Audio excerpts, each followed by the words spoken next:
요즘 사람들 중에 어떤 꿈을 가지고 있는 사람들이 있는가 하면 자기 손으로 자기 집을 짓고자 하는 이런 소원을 가진 사람들이 있더라고요.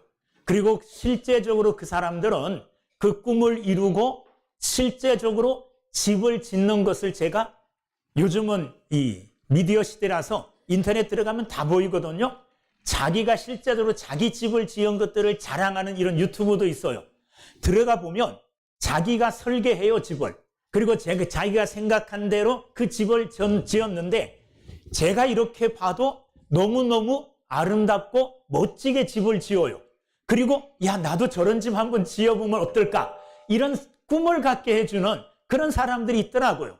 어떤 사람들은요, 집 짓는 모든 재료들을 외국에서 사와가지고 인터넷으로 주문해가지고 집을 지은 그런 사람들도 있어요. 그 집은 완전히 대한민국이 지은 집이지만은 외국 집처럼 지은 집, 이런 집도 있어요. 어떤 사람들은요, 또 자기 생각으로 땅굴 속에 집을 지은 사람도 있더라고요. 자기가 다 설계해가지고. 또 어떤 사람들은 나무 위에 이렇게 집을 지은 사람도 있고, 여러 가지로 자기의 생각, 자기가 설계하고 자기가 계획한 대로 집을 지어서 그 멋진 집에서 살아가는 사람들이 있어요. 어떻게 보면 참 부럽기도 합니다. 근데 제가 한편 생각하기에 야, 나는 저렇게 할 수 있을까? 나는 못할 것 같아요. 그래서 누가 멋지게 지어놓은 집, 저거 내가 사면 되지 않을까? 이런 생각을 그냥 얌체처럼 해보기도 했는데, 사람들의 꿈 가운데 하나가 자기 손으로 집을 짓는 이런 꿈을 가진 사람이 요즘은 있더라 이거예요. 자, 그런데 오늘 성경을 보니까 그렇게 자기 손으로 자기가 생각한 대로 집을 짓지 않아도 저와 여러분들은 집을 짓는 사람들이래요. 집을 짓는 사람들이라는 말이에요. 우리는 매일매일 우리는 집을 짓는 건축가다, 이렇게 이야기하고 있습니다. 오늘 본문 말씀을 보면 우리는 건축가라고 이야기하고 있습니다. 오늘 말씀 10절, 내게 주신 하나님의 은혜를 따라 내가 지혜로운 뭐가 되어? 건축자와 같이 내가 지혜로운 건축자가 되어서 매일매일 집을 짓는데, 집을 짓는 재료는 뭐냐? 내 모든 삶이 집을 짓는 재료가 되어진다는 겁니다. 그리고 일평생 살아가는 동안에 우리 이 세상 사람들도 마찬가지지만은 우리 성도들도 한 채의 집밖에 짓지를 못해요. 한 채의 집밖에. 그러니까 일생 동안 하나의 집을 짓는데 그 집을 지을 때에 어떻게 지어야 되느냐? 오늘 말씀을 보면 사도 바울은 한 채밖에 지을 수 없기 때문에, 하나밖에 지을 수 없기 때문에 어떻게 지어야 되느냐? 3장 10절 뒤에 읽어보면 이렇게 말합니다. 그러나 각각 어떻게 그 위에 세울까를 조심할지니라. 자, 일평생 우리는 집을 짓는 삶을 삽니다. 집의 재료가 되는 것은 우리의 삶이에요. 하루의 삶이 내가 지어가는 집의 재료가 되어서 그 삶이 집으로 만들어져요. 그 삶이 집을 이루어 간다는 말이에요. 자, 그런데 일생 동안 한 채의 집밖에 짓지 못함으로 조심해서 지어야 된다는 거예요. 조심해서. 어떻게 지을까 곰곰이 잘 생각해가지고 조심해서 집을 지어 나가야 된다는 겁니다. 그냥 되는 대로 생각 없이 이렇게 집을 지으면 안 된다는 말이에요. 이 말을 다른 말로 바꾸면 하루하루 생각 없이 살아가는 사람들은 집을 짓때 생각 없이 집을 짓는 거예요. 그냥 아무렇게나 될 대로 되라 하는 식으로 그냥 계획 없이 그렇게 집을 짓는 엉터리 건축자와 같다는 겁니다. 여러분, 저와 여러분들은 집을 짓는 사람들이에요. 그러므로 일평생 한 번밖에 짓지 못하는 그런 집이기 때문에 이 집을 우리는 어떻게 해야 되느냐? 조심해서 신중하게 어떻게 지을까 곰곰이 생각하면서 지혜롭게 짓는 사람들이 돼야 될 줄로 믿습니다. 왜 이렇게 조심하고 신중하게 집을 지어야 되느냐? 일평생 아까도 말씀드렸지만은 단 한 채밖에 짓지를 못하고, 그리고 집을 다 지은 후에는 심판이 있다는 말이에요. 이 집을 잘 지었느냐 못 지었느냐 심판한다는 말이에요. 그리고 이 집을 통하여, 지은 집을 통하여 하나님께서 상을 주실 거냐, 상을 주지 않을 것이냐, 이것을 결정한다는 말이에요. 그러니까 우리가 일평생 하나하나의 집을 지어 나가는데 내가 짓는 집이 언젠가 하나님께서 나 집 얼마나 잘 지었나 보자, 마치 이 세상에서 준공검사 받듯이 집을 다 지은 다음에 이게 철저하게 법에 근거하여 법에 따라서 지었느냐, 이거를 나와서 검사해보고 준공 허락을 해주는 거죠. 우리의 집도 마찬가지라는 거예요. 하나님께서 우리가 지은 집을 마지막에 최종적으로 어떻게 하느냐, 심판하신다. 잘 지었느냐 못 지었느냐. 그런데 중요한 것은 뭐냐 하면은요, 우리가 우리의 삶으로 짓는다 그랬죠.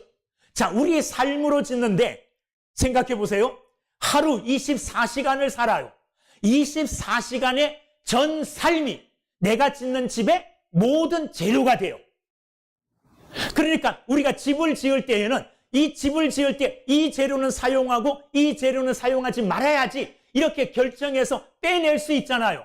그런데 우리 인생의 집, 우리 신앙의 집을 짓는 데 있어서는 하루 동안 살았던 삶 가운데서 오늘 예배 드리는 요 시간은 내가 믿음의 집을 짓는 데 사용하고, 그리고 다른 거 한 거는 사용하지 말아야지, 이렇게 더하고 뺄 수가 없다는 거예요.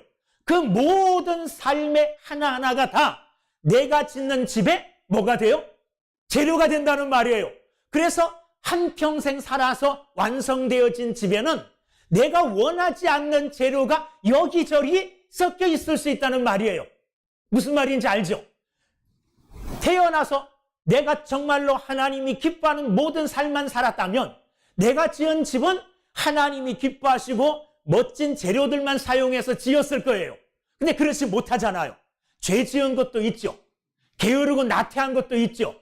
후회가 되는 것들도 있어요. 그렇다고 해서 내 인생의 집을 짓는데 그 재료는 내가 빼놓고 갖다 버리고 하나님 앞에 잘 사는 것들만 집을 짓는 재료로 사용하는 게 아니라 모든 전 삶이 집을 짓는 재료에 포함이 된다는 말이에요.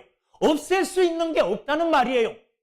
삶을 돌아보면서 후회되는 삶이 있고, 후회되는 삶 가운데 저것은 내 인생에서 지워버렸으면 좋겠다 하는 것들도 있는데, 그렇게 지울 수 없고 지우고 싶은 부끄러운 것들, 지우고 싶은 내가 참 왜 저랬을까 하고 후회되는 것들, 이런 것들도 내가 일평생 짓는 집에 뭐가 돼요?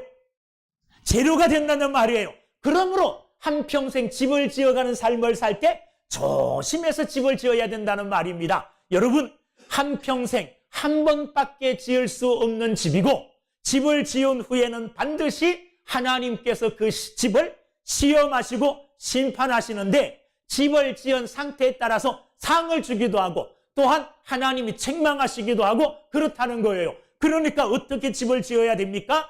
조심해서, 아주 신중하게 생각하면서 이렇게 집을 지어야 된다는 거예요. 제가 초등학교 때 미술 시간에 제일 부러웠던 친구가 누구냐 하면 스케치북 갖고 온 사람. 스케치북은 이 도화지가 여러 장 있잖아요. 걔네들은 보면 이렇게 그리다가 마음에 안 들어 푹 찢어요. 우리는 스케치북 살 돈이 없어요. 그래서 겨우 미술 시간에 도화지 한 장 사가요. 이거 그리다가 망가지면 버릴 수도 없어요. 그러니까 한 장밖에 없으니까 그림을 어떻게 그려야 됩니까? 실수하지 않으려고 조심조심해서 그 그림을 그려요. 우리의 인생이 여러 장이라면 스케치북처럼 마음에 안 들면 푹 찢어갖고 버리고 새로 시작할 수 있는 이런 인생이라면 아무렇게나 살아도 돼요. 근데 그렇지가 못하거든요. 한 장밖에 없는 도화지와 같은 인생이 우리 인생이에요. 거기다가 집을 지어야 돼요. 그러므로 어떻게 해요? 조심해서 신중하게 생각하면서 인생의 집을 지으며 나가는 믿음의 사람들이 되기를 주님의 이름으로 축원합니다. 자, 그렇다면 이렇게 한 번밖에 하나밖에 지을 수 없고, 또한 내가 살아가는 삶 속에서 버릴 것 없이 모든 것이 집의 재료가 된다면 우리는 지혜로운 건축자가 돼야 되겠죠. 집을 잘 짓는, 후회 없이 집을 지어나가는 지혜로운 건축자가 돼야 되겠는데, 어떻게 집을 지으면 지혜로운 건축자가 될까? 어떻게 집을 지으면 하나님께서 그 집을 보고 상을 주실 만한, 상을 주고 싶은 집을 지을 수 있을까? 가장 첫 번째 주의해야 될 것, 집을 짓는 데 있어서 가장 중요한 게 뭘까요? 기초입니다. 기초. 기초를 어떻게 다지느냐? 그래서 어떤 기초 위에 집을 짓느냐? 이게 제일 중요해요. 집을 짓기에 급급해가지고 기초는 다지지 않고 그냥 모래 위에다가 막 집을 지어요.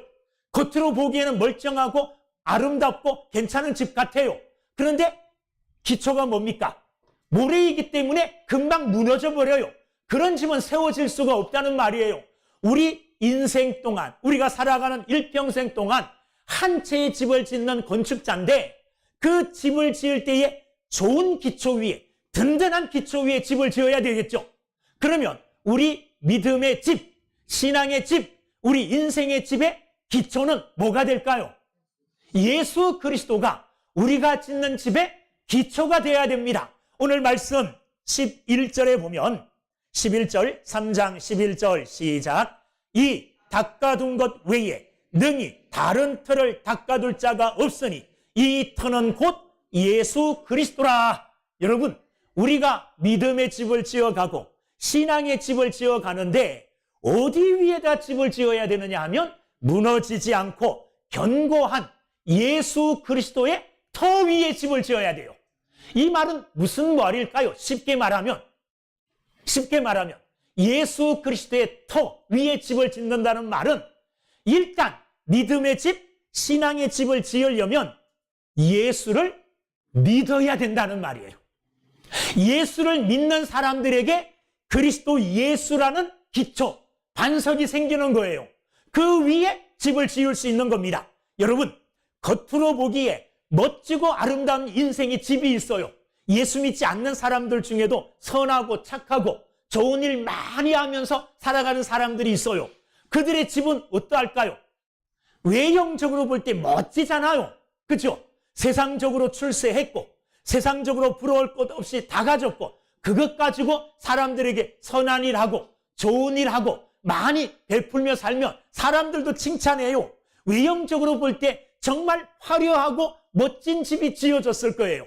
그런데 이 지은 집이 심판을 받을 때에 심판을 받는다는 이 말을 아주 쉽게 이야기하면 죽음이라는 것을 생각할 수 있어요.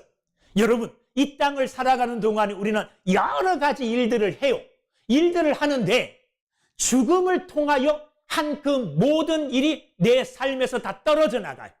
아무것도 아닌 게 돼요. 그런데 죽음까지도 통과하여 죽음 이후에까지 이 땅에서 행한 것들이 가져갈 수 있는 것. 이게 귀한 거예요. 이게 우리가 신앙생활에 집을 지었는데 집을 지은 후에 그 집 안에 내가 지은 집의 공로가 죽음 이후까지 하나님 앞에 가져갈 수 있는 것이라면 하나님께서 보시고 어떻게 하겠어요? 칭찬하시겠죠. 그런데 예수 믿지 않는 사람들은요, 죽음을 통하여 세상의 공로나 세상의 화려한 업적들, 선한 일 행한 것, 이런 모든 것들 하나님 앞에 가져나갈 수가 없어요. 왜? 하나님 앞에 갈 수조차 없기 때문에. 그들은 하나님 앞에 가기 전에 죄인이라고 하나님께서 명함으로 그들의 죄 때문에 하나님 나라가 아닌 어디로 갑니까? 지옥으로 가게 되잖아요. 그러니까 그들은 다 아무런 소용없는 세상 가운데 자기의 공적, 자기의 집을 지은 거예요. 죽는 순간 그것이 다 무너져요. 하나님의 한 그 일들 중에 하나도 하나님이 더 잘했어, 그것 가지고 내게 와, 칭찬 들을 수가 없어요. 그러니까 가장 첫 번째 인생의 집, 믿음의 집을 짓는 첫 걸음은 예수를 믿는 믿음을 갖는 거예요. 예수를 믿는 믿음을 가졌을 때에 우리가 믿음 이후에 사는 그 모든 삶들이 그리스도 예수 위에 세워지게 되는 거예요. 그리스도 예수로 말미암아 내가 세운 공적, 내가 지은 집이 무너지지 않고 그대로 남아 있을 수 있는 겁니다. 이게 없다면 하는 그 모든 일이 아무런 소용이 없어지게 되는 것입니다. 인생에 있어서 예수 그리스도가 없으면 그가 행한 그 모든 인생의 공로 업적들이 다 모래 위에 세운 것처럼 죽음 이후에 다 사라져버리고 말아요. 그러므로 집을 짓는 데 있어서 가장 중요한 것은 내가 예수를 믿는 믿음, 이 믿음 가지고 예수 그리스도를 기초로 터로하여 그 위에 집을 지을 때에 온전한 집을 지을 수가 있는 겁니다.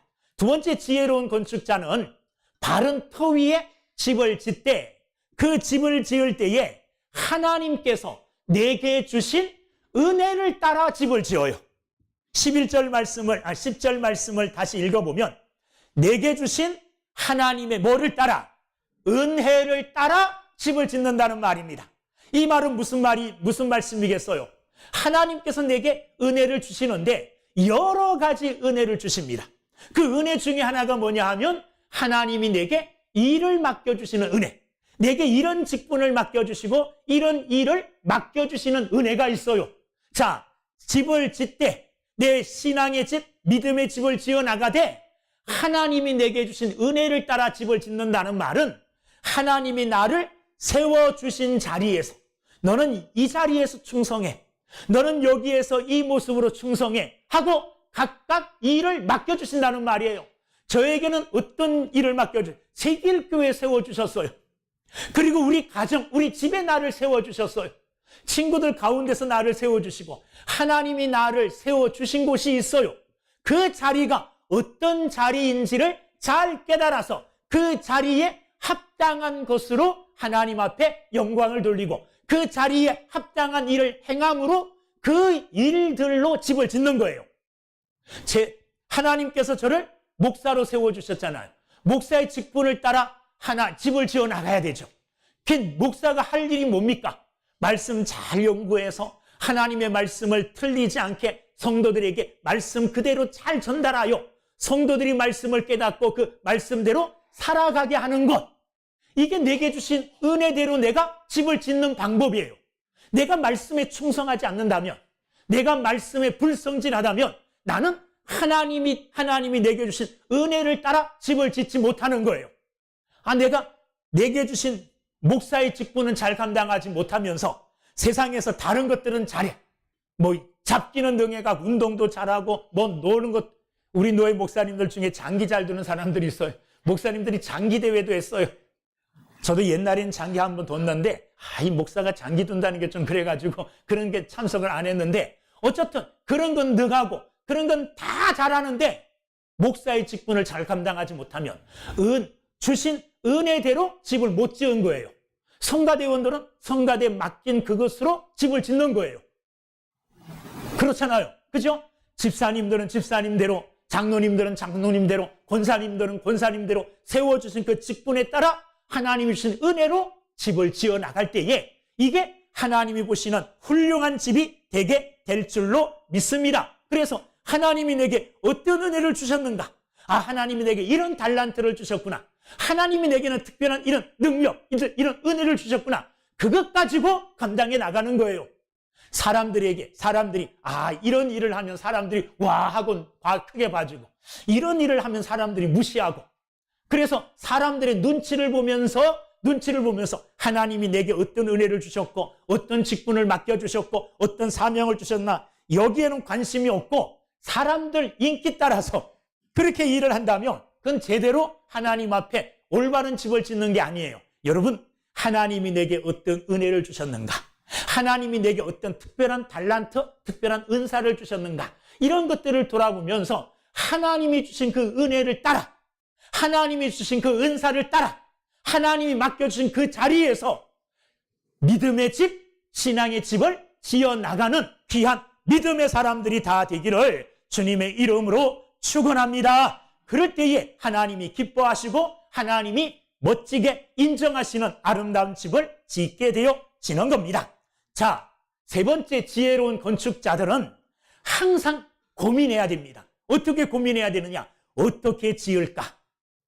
이 집을 내가 어떻게 지을까? 자, 아까 읽었던 10절 말씀 3장 10절 뒤에 보면 그러나 각각 어떻게 그 위에 세울까를 조심할지니라. 어떻게 무슨 말입니까? 되는 대로 그냥 계획성 없게 하지 말고 내가 믿음의 집을 짓고 신앙의 집을 지어 나가는데 어떻게 지을까? 계획하라는 말이에요. 여러분 한번 생각해 보셨어요? 아마 한 번도 생각해 보지 못했을 줄도 몰라요.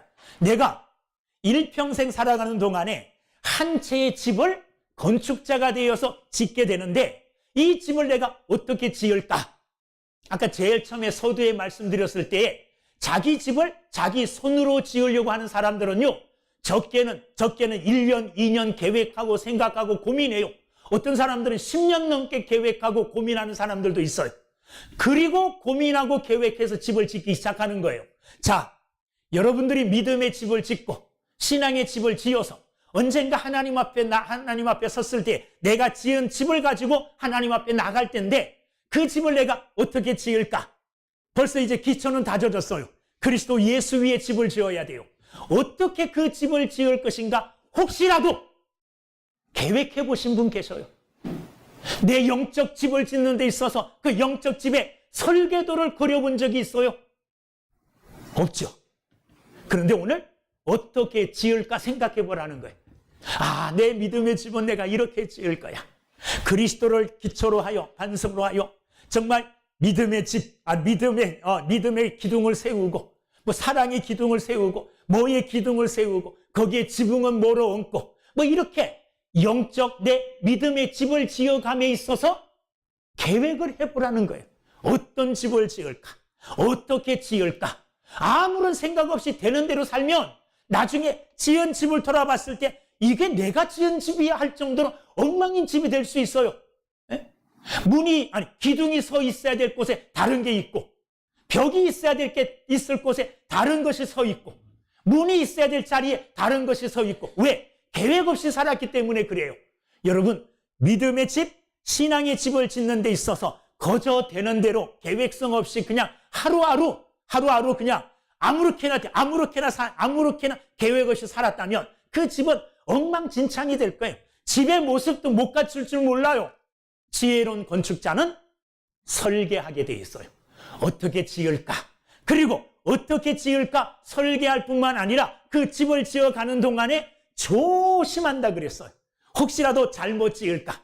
혹시라도 잘못된 재료가 들어가지 않을까? 조심해서 집을 지어야 된다는 겁니다. 그러므로 지혜로운 건축자는 어떻게 세울까? 조심하면서 집을 세워가야 될 줄로 믿습니다. 자, 오늘 가장 중요한 핵심적인 내용. 마지막으로 지혜로운 건축자는 건축의 재료를 사용하는데 좋은 재료들을 쓴다는 말이에요. 나쁜 재료 안 씁니다. 여러분, 나쁜 재료, 불량품 재료 쓰면 다리가 무너집니다. 불량품 재료 쓰면 건물이 무너져요. 설계대로 해야 되는데 그대로 하지 아니하고 또 뭐 배합을 잘못한다든지 뭐 약한 거 쓴다든지 이렇게 잘못 쓰게 되면 집이 무너지고 붕괴돼요. 우리가 믿음의 집을 지어 나가는 데 있어서도 가장 핵심적으로 중요한 게 뭐냐 하면 집을 짓는 재료가 중요해요. 재료를 사용하는데 어떤 재료를 써야 되느냐? 좋은 재료를 써야 돼요. 오늘 본문 말씀 14절 말씀에 보면 12절, 13절 말씀에 보면 재료들이 나와요. 집을 짓는 재료. 거기 재료가 6가지 재료가 나옵니다. 뭐 나옵니까? 금, 은, 보석, 나무, 풀, 집. 이 6가지 재료를 2가지로 딱 나누면, 2부류로 나누면 하나는 금, 은, 보석, 또 하나는 나무, 풀, 집. 뭐가 틀립니까? 뭐가 틀려요? 앞에 거 금, 은, 보석은 불에 타지 않아요. 뒤에 나오는 나무, 풀, 짚은 불에 타버려요. 불이 왔을 때 하나도 안 남아요. 아주 오래전에 제가 살던 집 앞집에 불이 난 적이 있어요. 그 집이 장로님 댁이었는데 불이 났는데 불이 난 후에 보니까 그 장로님과 그 가족들이 불 속에 들어가서 뭐를 막 찾더라고요. 찾는데 불에 탈 수 있는 것은 다 타버렸잖아요. 안 탄 게 있어요. 뭐가 안 탔을까요? 금, 은, 보석들은 안 타요. 예전에 우리 사람이 죽으면 요즘은 이제 주로 화장터에 가서 화장 많이 하잖아요. 화장할 때 온몸을 다 태우면 금리빨, 금은 안 탄다는 거죠. 그건 다 골라낼 수 있다는 거예요. 불 속에서도 견디는 게 있고 불을 거치면 다 사라지고 없어지는 게 있는데, 건축물의 자재, 건축물의 재료를 둘로 나누면 금, 은, 보석, 그리고 나무, 풀, 집, 이 두 개를 나눈다면 하나는 불에 안 타는 거고 하나는 불에 타는 거예요. 언젠가 불의 시험이 우리에게 찾아온다는 말이에요. 불 가운데 우리가 던져진다는 말입니다. 우리가 지은 집들이 지은 집 그대로 하나님 나라에 가는 게 아니에요. 왜? 내가 지은 집 그대로 가면 내가 지은 집 재료로 사용된 나쁜 것들도 있을 거 아니에요. 그런 것들이 천국에 간다? 못 가요. 죽음이라는 것을 통과해서 천국에 가야 되는데, 죽음이라는 불을 통과할 때에 다 타버려요. 천국에 들어가지 못할 것들은. 그런데 천국까지 불의 시험을 견디고 들어갈 수 있는 것은 금, 은, 보석과 같이 불에 타지 않는 재료들이 그렇다는 거예요. 자, 불의 시험을 통과하여 남는 자, 오늘 우리가 본문 읽었던 본문 14절 말씀. 만일 누구든지 그 위에 세운 공적이 그대로 있으면 상을 받고, 그 위에 공적이라는 것은 우리의 노력이에요. 우리가 노력한 행위, 우리가 노력하여 집을 지었는데 그 집을 지은 공적이 그대로 있어요. 불이 안 탔어요. 안 탄 이유는 재료가 뭐예요? 금이나 은이나 보석으로 지었기 때문에 안 타요. 이런 자들에게는 뭐가 있어요? 상이 있다는 말이에요.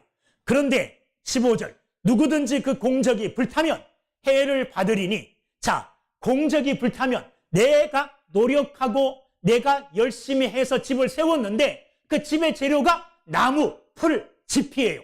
그 불에 다 타버릴 거 아니에요. 그러면 상을 못 받아요. 상은 못 받지만은 그 뒤에 보면 하나의 위로의 말씀이 있어요. 무슨 위로의 말씀이 있느냐? 그러나 자신은 뭘 얻어요?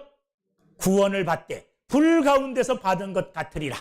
불 가운데서 받은 것 같은 부끄러운 구원을 받는다는 말이에요.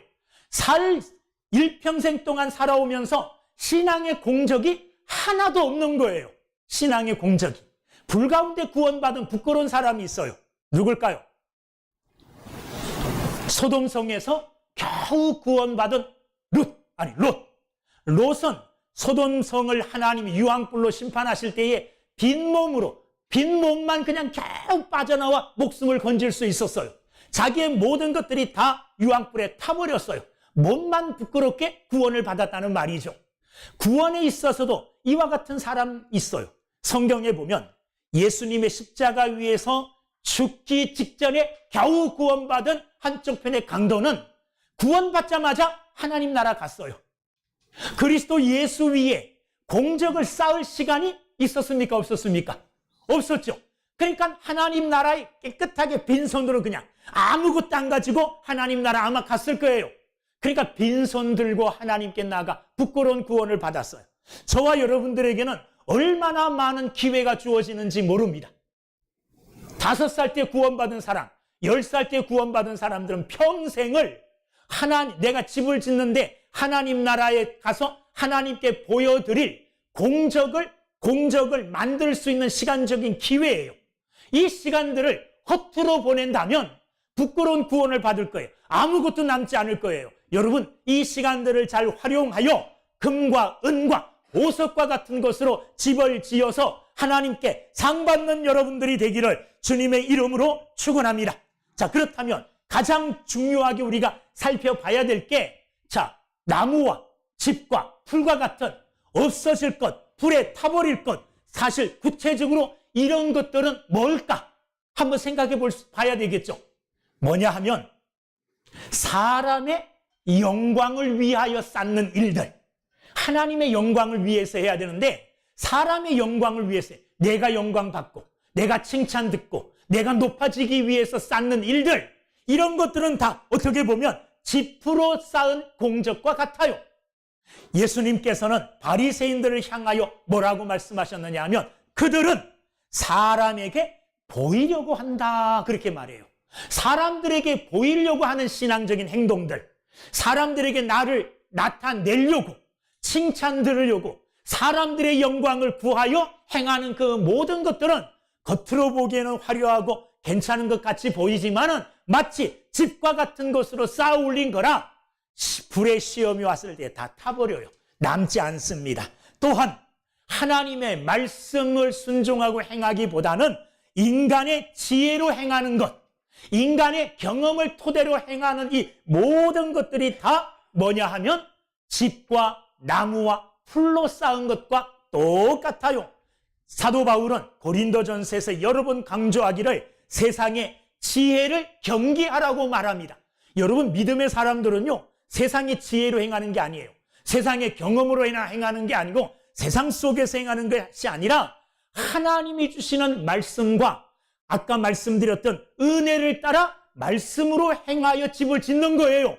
그래야만이 그 집이 인정받게 될 줄로 믿습니다. 또한 형식적으로 행하는 것, 내용은 하나도 없어요. 사람들에게 보여주려고 하는 형식적으로, 기도도 형식적으로 해요. 봉사도 사람들에게 보이려고 형식적으로 해요.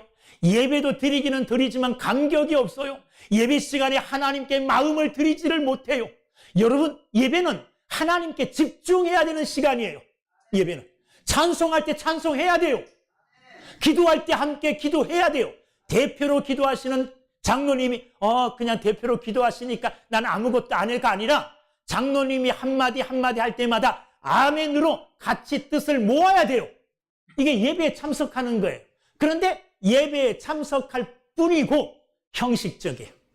하나님이 받지 않은 예배, 마치 가인과 같은 예배를 드리는 것, 이런 것들은 지푸로 내 공적을 만드는 것과 같아요. 나무로 내 공적을 쌓는 것과 같아요. 형식만 남은 신앙, 이것 우리는 경계해야 됩니다. 겉으로는 번드르르하고 뭔가 있는 것 같고 대단한 것 같아 보이지만 하나님이 보실 때에, 하나님의 불이 지나갈 때에 다 타버리고 말아요. 형식적인 신앙의 모습은. 그러므로 형식이 아닌 내용, 신심으로 진실되게 하나님 앞에 예배하고 하나님을 섬기는 믿음의 삶을 사는 여러분들이 되기를 주의 이름으로 축원합니다. 세상의 가치관, 세상의 가치관을 따라 행하는 그 공적들도 다 불에 타버릴 거예요. 세상의 가치관, 세상은 물질을 최고로 여기잖아요. 세상은 세상의 명예, 권력을 최고로 여기잖아요. 세상은 세상적인 성공, 높아짐, 이걸 최고로 여겨요. 이 세상적인 가치로 나 성공했어 하고 하나님 앞에 성공의 집을 지어. 그런데 하나님이 보실 때에는 그것을 가치 있게 안 여기신다는 말이에요. 여러분, 누가복음에 보면 어리석은 부자의 이야기가 나옵니다. 누가복음 12장. 저는 시간 있을 때마다 이 부자의 이야기를 예로 많이 들어요. 어떤 예입니까? 어떤 부자가 농사를 지었는데 그 해에 너무너무 많은 풍년을, 곡식을 거두었어요. 고민합니다. 어떡할까? 창고 너무 작다. 이 창고를 헐어버리고 크게 짓자. 창고를 크게 지어요. 그리고 이렇게 말합니다. 그 창고 속에 이제 거두어들인 곡식을 가득가득 채워놓고 내 영혼아 이제 먹고 마시고 즐기자. 그럴 때 하나님이 뭐라 그러십니까? 야, 이 어리석은 자야. 야, 이 어리석은 부자야. 오늘 밤에 내가 너의 영혼을 도로 찾아가리니 너 영혼 내가 거두어 가겠다는 말이에요. 쉽게 말하면 오늘 밤에 너 죽는다는 말이에요. 그러면 네가 쌓아둔 그 재물이 누구 것이 되겠느냐? 그러시면서 뒤에 이런 말씀을 하셔요. 자기에게는 풍요롭고 자기에게는 넉넉하고 하나님께 대하여 인색한 자가 이 부자와 같다 그랬어요. 오늘 우리는 나에 대해서는 인색하지 않고 나에 대해서는 넉넉하고 풍요롭고 나를 위해서는 다 하려고 해요. 근데 하나님께 대해서는 너무 인색한 삶을 살아요. 하나님께 대한 인색한 삶, 세상 가치관을 따라 살아가는 삶, 이런 삶으로 세워진 공적들 다 불이 닥쳐올 때에 다 타버리고 아무것도 남지 않을 거예요. 또한 어떤 일을 하는데, 봉사를 하고 사역을 하는데 사랑이 없는 사역, 여러분 고린도전서를 쭉 읽어가다 보면 13장 말씀에 가서 우리가 잘 아는 말씀을 해요. 사랑장이잖아요. 그러면서 무슨 말씀을 하시느냐? 사랑이 없으면 아무것도 아니다. 네가 봉사를 하고 네가 이런 헌신을 하고 네가 이런 일들을 하는데 사랑으로 하지 않으면 아무것도 아니라고 말해요. 사랑이 없이 그냥 맹목적으로 행하는 그런 것들, 이런 것들은 짚으로, 나무로, 또한 풀로 지은 집들과 같아서 불의 시험을 통과할 때 다 타버려 아무것도 안 남아요. 아무것도 안 남아요. 여러분, 오늘 우리 삶을 한번 돌아봅시다.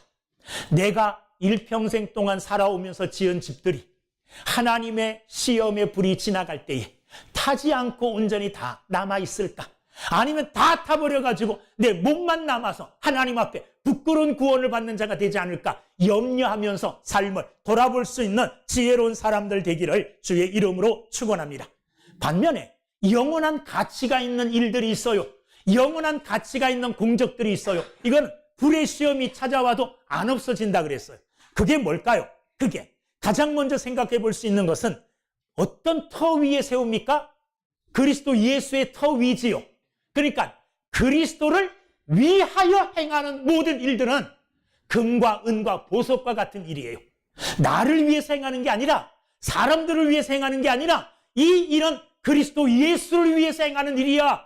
이렇게 그리스도 예수를 위한 일들, 이런 일들은 불의 시험이 지나가도 그대로 남게 될 줄로 믿습니다.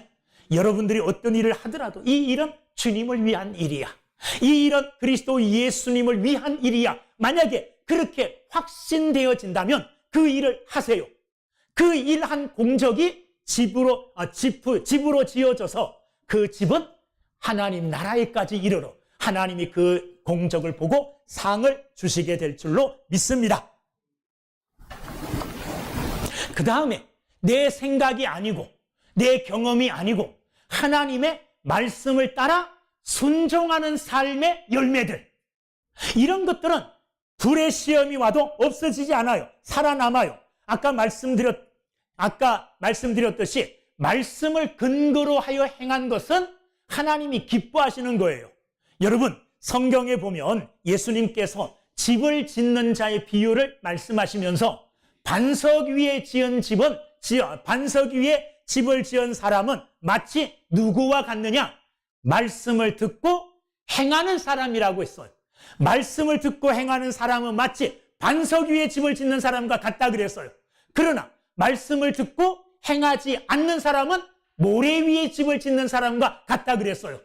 그러니까 말씀을 듣고 말씀대로 행하는 사람들은 그 말씀대로 행하여 맺혀지는 그 열매, 맺혀지는 그 공적은 내 집을 지을 때에 금과 은과 보석과 같은 재료가 되어서 하나님 앞에 하나님께서 불로 심판하실 때도 넉넉하게 불을 견디는 공적이 되게 될 줄로 믿습니다. 또한 아까 말씀드렸던 사랑이 없는 봉사, 사랑이 없이 행하는 그 모든 것들은 집과 나무와 풀과 같다 그랬죠. 반대로 어떤 일을 행하든지 간에 주의 사랑을 가지고 행하는 일들, 이런 일들 또한 하나님이 기뻐하시고 하나님의 불의 시험을 견딜 수 있는 그런 공적들이 되게 될 줄로 믿습니다.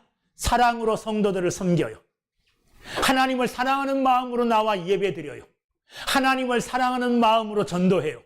하나님을 사랑하는 마음으로 사랑의 마음을 가지고 모든 일들을 해요. 그러면 그 일들은 다 하나님이 기뻐하는 금과 은과 보석과 같은 재료로 지어진 집이 되어서 하나님이 기뻐하는 하나님의 불의 심판을 견디는 그런 열매들이 되게 될 줄로 믿습니다.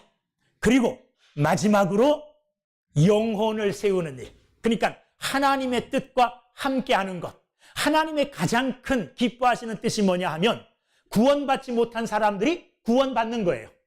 그죠? 그러니까 이 일에 동참하고 이 일에 함께 나가는 일들, 전도하는 일, 영혼을 위하여 기도하는 일, 영혼이 세워지기를 기도하는 일, 다음 세대가 세워지기를 기도하고 다음 세대가 세워지기를 힘쓰고 애쓰고 그리고 바라는 이런 일들은 금과 은과 보석과 같은 재료가 되어서 여러분들이 하나님 앞에 가지고 나갈 집을 짓는 데 있어서 좋은 재료가 되어서 불의 심판이 지나갈 때, 죽음을 통과할 때에도 죽음을 통과하여 하나님 앞에 가지고 나갈 우리의 공적이 돼요. 그래서 하나님이 그것을 보고 상을 주실 줄로 믿습니다. 오늘 말씀을 정리하면 이렇습니다. 저와 여러분들은 한평생 동안 하나의 집을 짓는 건축자들입니다. 하나의 일평생에 하나의 집밖에 짓지 못함으로 항상 조심해서, 그리고 어떻게 지을 것인가를 생각하면서 이 집을 주의하여 지어야 됩니다. 집을 짓 때 그리스도 예수 위에 집을 지으시기를 바랍니다. 하나님이 주신 은혜를 따라 집을 지으시기를 주의 이름으로 축원합니다. 집을 지을 때마다 내가 어떻게 지을까? 어떤 모습으로 지을까? 항상 계획하며 생각하며 연구하며 그 집을 지어 나가는 믿음의 사람들이 되시기를 주님의 이름으로 축원합니다.